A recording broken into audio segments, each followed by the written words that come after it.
জেগে উঠা তাকওয়া। বলেন সুবহানাল্লাহ।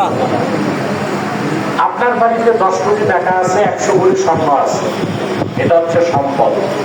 কিন্তু আপনি যখন সফরে বের হন, সঙ্গে যেটা থাকে সেটা হচ্ছে সম্পদ। সফরে কোনটা দরকার, সম্পদ না সম্পদ? আমরা প্রতিটি মানুষ কিন্তু মুসাফির, আমরা সফরে আছি।